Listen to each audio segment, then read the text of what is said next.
Здравейте и добре дошли в новия влог, който съвсем спонтанно реших да започна. Нямах намерение да го почвам. Не, всъщност не знаех кога ще да го почвам. Утре в събота, не знам. Нямах някакъв план. Отидохме обаче до Тракия и така чакам малко слънчици да изгрее, за да станат красиви кадри, че с този дъжд направо той язък за хубавите дръвчета, с който започна влога. Чаках някакво по-такова синьо небе, по-слънчев ден, за да си направя готини кадрите. Реших да ви снимам и да ви покажа тази красота. И направо, така и така, направих няколко кадъра, реших да започна влога. Вкъщи сме си, решихме да си изготвим. Първоначалната идея беше хай да ходим на ресторант, после ние имаме предавания да гледаме, ще да си вземе една рибка, да си направим бърза вечеря. Не ми се ходеше точно днес конкретно на ресторант. Вчера си казахме, че днес ще излизаме, ама нещо домързяме. Да ви си я помасите, ще си направим домашна вечеря. Преобличам се аз и отивам към кухнята да правя вечеря. Взехме си по една ципура, малко картофки на фрая, ще направя малко зелена салата. Аби като е готово, ще ви покажа вечерята. Ето и вечерята. Зелени салати, че отдолу има и спанак сме скрили някъде. Вижда се какво има. Краставици, чери домати. Хора, ходихме целия град да обикаляме за тези чери домати. По 10 лева. Чери домати няма направо. Съм изумена. Какви са тия цени? Какво е това нещо? Така, вижда се какво ще има. И ето я и вечерята. Картофите на фраера, както и преден влог, по-преден влог ги бях направила. С малко зехтин съм ги оваляла. Овкусих след това с сол. Подправката е подправка за картофи, която си взимаме от Гърция, плюс малко червен пипер за около 15 минути на фраера. Това е. Рибката съм направила овкусена с подправка отново за риба, тя е пак от Турция. И съм я изпекла на фурната на грил функция, така че това е нашата вечеря. Имаме доста предавания да си гледаме, да си понаваксаме. И с вас ще се видим утре. Добро утро! Време за закуска. Някакъв нов импровизиран авокадо с йомга тост от мен. Бързо съм си препекла филейките, нарязах авокадото, не съм го намачквала, сложих си йомга отгоре и сега ще сложим яйце. Да видим дали съм го сварила както трябва.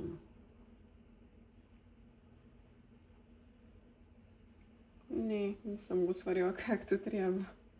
Трябваше да е с течен център. Значи няма нещо. Добре, ами това ще ми бъде моята закуска. Сьомга, авокадо и яйчици. Ето ме и мен по-късно. Ами никаква не я свърших. Днес напоследък се не смогвам всичко да свърша. Много неща ли ми се натрупаха. Бавно ли се движа с темпото, не знам. Цял ден днес прекарах на лаптоп 80% от времето. И влога реално е до подкрушата. Около 20% от влога е готова. Трябва да го пускам утре. Сигурно утре пак ще ставам рано. То аз и с разни неща за работа се занимавах. Да не само с звуки. Там си имах час и нещо. Сигурно отделих да си подготвям разни нещица. Едно хубаво нещо обаче направих днес. Тренирах много тренирах. Кога лъжем, разказах си сама играта за наказание за това, че последния месец много малко съм тренирала, нямах много време и днес си дадох доста зора. Аз съм много упорит и натлив човек и като си кажа толкова упражнения, толкова повторения с въздух, без въздух, почват да ме болят мускулите, не ме болят мускулите, няма значение. До последното повторение съм си направила. Трудничка ми беше тренировката.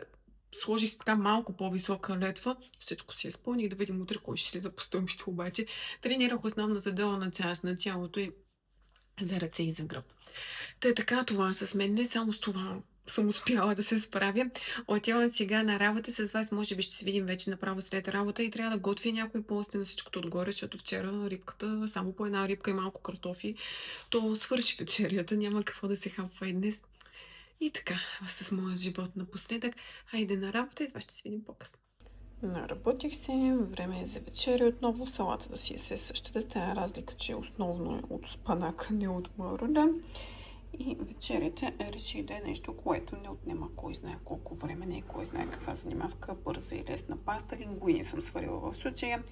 Съсът е домати и малко сметана. Когато правя макарони, пене, подобен тип паста, фарфале. Тогава сякаш наблягам повече на домати, обаче с лингуини, спагети, разни такива дълги пасти. Не знам, така съм си свикнала, така си представям пастата, добавям винаги сметана. Имаме пушено месо, което е запържено, имаме малко броколи, гъби някъде са се скрили, пармезан отгоре и това е. Добро утро, събота сутрин. Да ви кажа колко съм станала. 7:30 съм станала. Цяла седмица Яна снимала влогта, забравила изобщо да го завърши този влог. 45 минути влог обработвам, няма край обработването на този влог. Готов е. Качва се вече. Ама ще закъснее малко, 15 минути, сигурно няма да успея да го кача в 10 часа. Сега той докато се качва час и нещо. Качването в YouTube си отнема време, не става бързо. Докато се качва ще направим закуска. От Лекси си взехме одрински кури. За първи път ще пробвам с одрински кури, които не са от Одрин. Които не сме си купували оттам, да видим как ще се случат нещата. Естествено, нали, баницата с сирене, с яйце с кисело мляко. Захващам да я правя и като е готово да видим какво ще се е получил с тези одрински кори. А прическата ми е като за добро утро. И баницата вече е готова. Като я хапнем, ще ви напиша тук оценка доколко съм доволна от тези кори, доколко се доближава до истинските одрински кори. Хапваме си баницата, имаме предавания да гледаме и този път вероятността след това да запарим кемпър е почти нулева, защото времето наистина е много неприятно, така че най-вероятно ще сме си вкъщи този уикенд. Така, хайде да закусваме. Хапнахме си ние баницата. Добре се получи, между другото. Хайде, не е 10 от 10, точно като одринските кори, но доста се доближава като вкус, като изобщо хрупкавост, като тази разлика, която одринските дават от обикновени фини точни кори.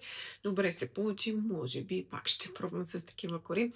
Сега казах, че няма да сме с кемпера. Поизгря малко слънце, но за кратко навсякъде небето вече изцяло облачно. Сигурно пак ще вали днес и утре.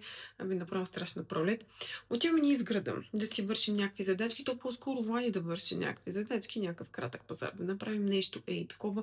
Основно ще сме си вкъщи. Трябва и тук малко да почистим. Ние хубаво в кемпера направихме основно почистване, обаче тук се не остава време за някои по-основни неща.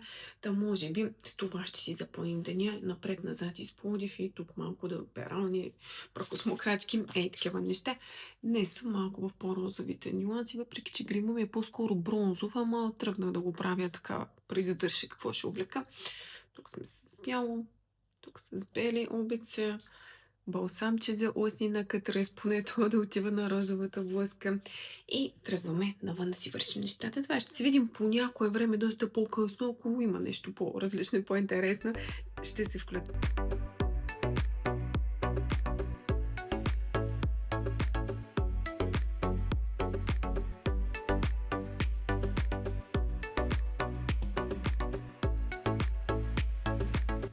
Решихме се раздвижим малко на гребната, че с тия баници и тия торти просто няма да се получи номера.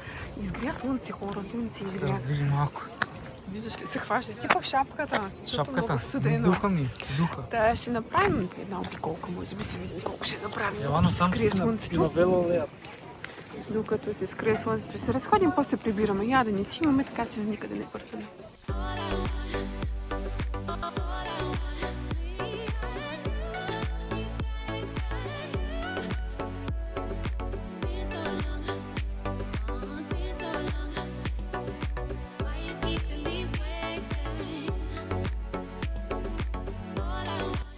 Прибрахме се ние от гребната. Между другото, преоблякла съм се след тортата се прибрахме се преоблека, защото на гребното няма как с боти. Бях с кожен клин и ботите. Сега съм се сложила свитшърче, сложила съм си друг спортен клин, сложих си преди и маратонки, за да може да си направим една хубава разходчица. Така едно бързо ходене, направихме една хубава бърза обиколка на гребната. Много красиво там за този залез пак се получи. Сега сме си в къщи. Аз смятам тая сега пак да се позанимавам с нея. Не е крайно зле, но днес имам повече време, по-добре днес, отколкото утре или в понеделник ще е малко по-трудно, няма да имам толкова време, така че смятам с нея да се занимавам сега. Какво си купихме между другото? Ходихме и в Джумбо, взехме си още огледала за кемпера, взехме си някакви други пак древни приспособления за кемпера, не сме правили голяма сметка, слава богу, мънечко пазарувахме.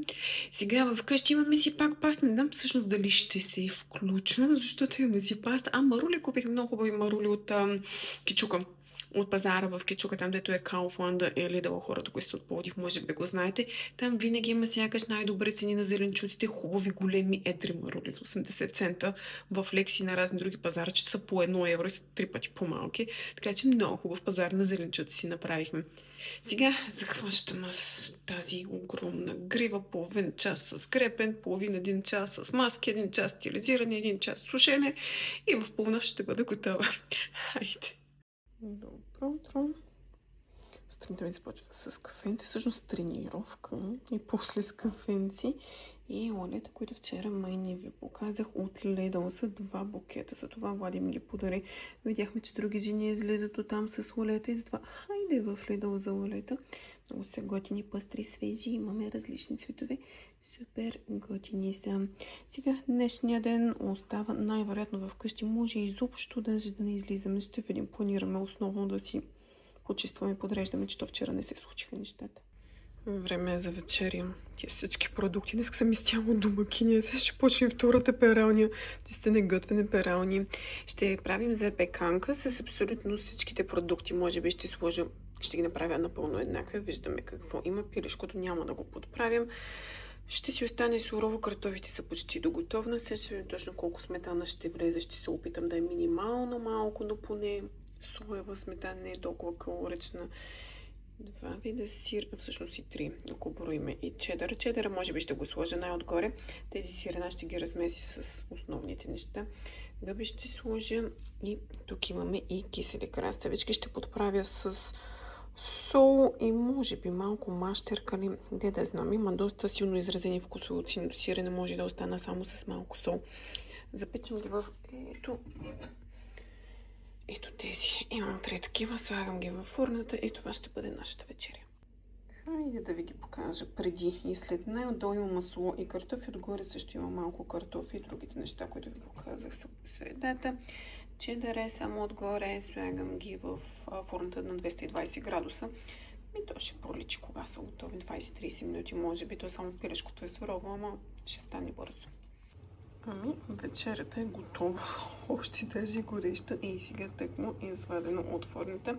Гледаме Декстър. Пак се върнахме към няколко епизода от Декстър от един от последните сезони.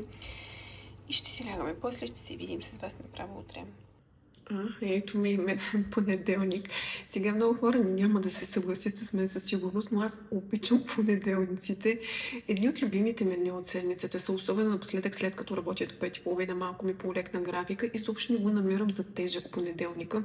Хубаво си почивам събота и неделя. Психически сега вчера доста се изморих с това чистене, подреждане вкъщи, готвене всичко, но психически успявам добре да се разтоварям, така че понеделник съм заведена. Имам едно от любимите си нива, сякаш може би напоследък първи сертификат. Много обичам да водя първи сертификат за Кембридж. Интересно ми е като ниво. На тази възраст вече в първи сертификат обикновено учениците са 10-11 клас. Много приятна възраст. Харесвам да работя с такава възраст, така че си харесвам понеделниците. Днес довършихме последните компоненти от пробните изпити на Кембридж. Той със сутрешната група ги довършихме последните компоненти, с следобедните предстои пак същото нещо. През това време аз съм си взела и лаптопа и сега ми почва обедната почивка. Имам да поработя малко върху едни теми за един разговорен курс, да си ги подготвя, да си ги донаглася. Още разработвам самите материали за целия курс, който започвам в сряда. Аз съм подготвила част от нещата, но не съм го довършила изцяло, така че за по-напред, за последващите седмици трябва да си подготвя темичките. И такива неща ме чака днес. Това ще бъде моя понеделник. Много често съм в понеделник или в бяло или в черното. Не само в понеделник, като цяло напоследък съм се в тези 2 неутрални цвята. С белите обици, с това, с такава гривничка. Изваждам сега с лаптопа да си върша нещата и с вас може би ще се видим късно до вечера по някое време, след като се прибера вкъщи. Hello. Обратно вкъщи след 100 часа устно изпитване, 15 кандидата изпитване направо. Цяло чудо, че някакви думи на български ми идват в момента в главата. Направихме пазара, след това не целият пазар, имайки си краставички, раздам други щурти. Просто да ви кажа, вероятно ще има още време, когато гледате влога, ако и вие като нас харесвате Нирвана, в момента в Kaufland е намален на, не видях в евро колко се пада, към 5 евро, 9 лева 99 стотинки. Взехме си 2 броя от нашия стар любимец и не сме пробвали до сега този.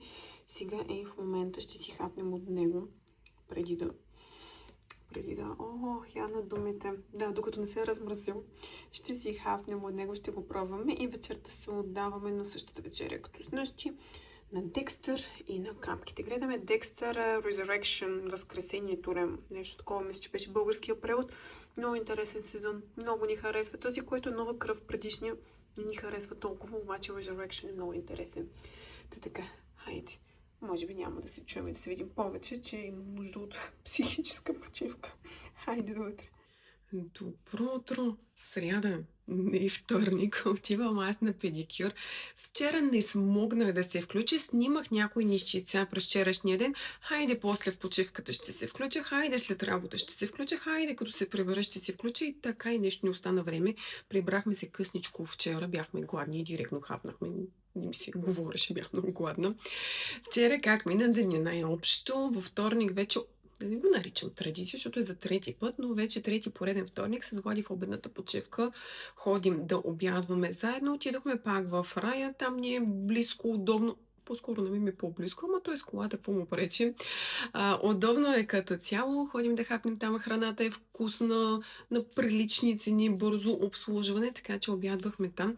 И Влади, като го хвана някаква такава романтична вълна, ама той е на периоди. Или има, или 2-3 месеца няма изобщо. Та сега е на някаква романтична вълна, посрещнаме с роза. Аз още си имам лалета във вазата, в момента във вазата ми има и роза, има и лалета, просто е и така без повод. При нас, аз съм ви казвала и за ресторантите, предния път коментирах и за цветята, сякаш в повечето случаи е така просто в съвсем обикновен ден от седмицата, на нормална обикновена дата, без никакъв повод. Не знам, повече ми харесва сякаш така, защо трябва да има някакъв конкретен повод и цветя да се подарява само на 8 марта. Та така, обядвахме се с него след работа, малко по задачки. От доста време насам се му повтарям, хайде, нали ми търсиш гири, защото аз ще ти избера, не дей, аз ще ти купя, аз ще ти избера. Моите гири вече плачеха за нови, поизтъркали са се, стари са вече, имах нужда от подновяване и смяна. Та минахме през спорт депо да си взема гири, ги. Тук са. От кога повтарям за тези гири по 5 кг? Съм много се чудя дали да не си взема 4 кг. Тези, с които тренирах до сега, са 5 кг и малко ми е трудничко да правя толкова много повторения, нали? Малко зор виждам с тях и си казвам, айде ще си взема 4 кг, да мога да си правя повече повторения. После си казвам, добре, Яна, то целта е ти да вдигаш тежестта, да вдигаш натоварването, не да го смъкваш. Хайде ще си взема пак 5 кг, защото така съм си свикнала, така че толкова си взех. Към 15 ли бяха или 19 евро, не знам, ще ви изложа, ще ви напиша тук цената. От спор депо си ги взех или 15 или 19 евро на бройка. Та така, сега след мъничко се върна от педикюра, после ще си тренирам и с гирите и си направя другите упражнения. Минахме и през Хиполен да купим подаръци на племениците, защото предстои да се прибираме до разлог. Винаги взимаме нещичко. Хайде, когато е за рождение или за Коледа, взимаме някакви по-големи подаръци, но когато се прибираме просто така, без те да имат повод за подаръци, пак взимаме нещо. Те си чакат, те си знаят, че нещичко ще донесе, може една дъвка да е, дето се вика, обаче те искат да видят този път, нали, какво носим, какво сме купили. Така, купихме разни нещица оттам. И така ни мина вечерта, гледахме малко Ерген, малко Декстър, доизядохме си каквото имаме в хладилника и такива работи. Сега отивам аз на педикюр, после като се прибера, предстои тренировка, да си направя нещичко за обяд и ще видим остатъка от деня, може би някакви служебни нещица ще си върша, ще видим точно какво ще правим. До вечера съм си на работа и тъй, айде ще се видим вече, като дойде време за работа, ще ви кажа каква съм я свършила днес. Прибрах се вече в къщи, направих си и тренировката. Сега сварих едни картофи. Голяма част от тях ще ги използваме за вечеря, но си заделих и мъничко за обяд. Тези картофи вкусих с червен пипер, зехтин масол, мащерка и ги мятам в фрайера набързо. Сега ще ми точно каква комбинация ще стане. Мисля да ги комбинирам с йомга и някакъв сос от типа на кисело мляко с горчица. И сега точно ще го помисля, може и да питам чат GPT за някаква идея какъв сос точно да направя, но основната идея е такава. Ето ми ги компонентите за обяда. Нарязах си така на лентички пушената сьомга, настъргах пармезан. Сега ще го сложа върху картофите. Соса реших да бъде с помощта на ChatGPT, да бъде с кисело мляко, малко майонеза на Хайнц, малко по-лекичка, малко горчица, копър и леко сол. Малко сложих вътре от пармезана. Картофките сега ги вадя тъкмо от фрайера и си сглобявам моят обяд. Ето ми моята купичка пармезана. Съм го сложила върху топлите картофи. Същото съм го разтлала доколкото можах. Още пара даже излизам. Спрямо ChatGPT много типична финландска рецепта да се комбинират запечени картофи с сьомга, с копър и с някакви млечни сосове. И сега ще видим ChatGPT какво ми е предложил. Идеята с картофите и сьомгата ги имах, просто соса не бях сигурна точно как да го направя. Да видим. Ето ме пак по-късно. Включвам се да дам обратна връзка за обяда, който направих. Ами много сполучлив се оказа. Много вкусна се получи цялата комбинация. Хрупкавостта на картофите, сьомгата с нейния си типичен вкус. Сосът пък предаваше наистина свежест, прекрасна комбинация. Не бих добавила, не бих променила нищо. И познавайки се, утре най-вероятно пак ще обядвам същата, защото много вкусна стана, много ми хареса. Не се наситих, не ми стигна. Въпреки, нали, че съм доста така сита, просто ми седе още от това нещо. Получи се идеално. Сега готова съм аз за работа. Днес почвам един нов курс. Нов. Тя с старата ми група, с която завършихме преди седмица-две. Записаха се за следващо ниво разговорен курс. С тях започваме. Днес с това се занимавах и през свободното си време. Подготвях си темичките за следващия, последващия път, различните тип активите. Доизглаждах нещата, които имам в главата си като идея, да го оформя като точки, като стъпки, за да се получи цял урок за следващите пъти. За днешния урок отдавна съм си направила и съм си разпределила нещата. Сега взимам си аз слушалките, взимам си чадърчето и отивам на работа. Розова съм. Ще съм бежова с някакъв бежов пуловер, бял пуловер или нещо е такова. Ама съм бяло. Тук пак имаме розово. Тук гривните са бели. Обиците са бели. Гримът е бяло-розово като нюанси. И така, ще се чуем после да ви покажа какво ще вечеряме. То голямото нещо, не сте виждали, чували нещото, което фокус, че не сте виждали, чували това, което ще хапнем. Ще ви покажа, хайде, за какво са им трябвали картофите, останалите от тях. Добро утро! Ден четвъртък, моят почивен четвъртък. Четвъртъците нямам часове, от време на време върша малко по-административна работа и ходя при колегите в офиса, но този четвъртък съм си тук. Смятам да го запълня с следните неща. Планът ми най-вече да започна да обработвам този влог, защото няма да има много време. Предстои уикенда да сме в разлук, така че трябва да го оправя днес и утре този влог. Това ми е приоритет. Друго нещо, ще си оставя и мъничко време. Ще гледам да не прекалявам, малко от пробните изпити да проверя, ама да не прекалявам наистина, защото трябва да си почина малко от пробни изпити, вече ми дойде до тук. Един след друг. Да, имам още много за проверяване, но те са във ваканция, така че имам и много време. Няма да бързам, няма да се пришпорвам. Ще действам лека по лека и ще си оставя малко време и за сериал. Бяхте ме питали в коментаря, така и не съм го показвала. The Guest е сериалът от 2025, испански сериал Уеспет, ако го произнасям правилно на испански. Гостът или гостенката, по-скоро. Харесва ми за сега, доста е интересен, продължава да ми бъде интересен. На 8-9 епизод ли съм там някъде от общо 20 епизода и още не съм съвсем сигурна какво точно цели тази гостенка. Да, вече е ясно, че тя е в основата на голяма част от нещата, обаче не разбирам все още идеята, така че има все още мистерия. Не е нещо, което още на втори, трети епизод става ясно и проличава, още се държи една такава интрига. Какво ще се случи, какво цели, за какво го прави, с кого го прави, коя всъщност е тя, защо е там, защо го прави цялото нещо. Така че е хубаво сериал, че не че е най-вълнуващия, интересния, който съм виждала, но е доста добър. Успява да ми държи вниманието. Сега оставам си аз вкъщи целия ден и хора, няма какво интересно да ви снимам. Няма да ви снимам пак обяда, той ще бъде пак същия с картофките и с сьомката. Леле, стана страхотно, нямам търпение за този обяд. Много вкусен обяд, много засищащ, прекрасен, бърз, страхотен обяд, така че това пак ще си направя. И мисля всъщност да ви казвам чао за този влог, като съм в Разлог ще започна да снимам нов влог. Там знаете, че не снимам чак толкова много, защото основната идея е да се видим с роднини. Прибираме се по повод рождения ден на баща ми, така че няма да има много снимане, но пак ще започна там нов влог от района на Пирин с красиви гледки към Пирин, планина, падаме статия. Хайде, чао за този влог.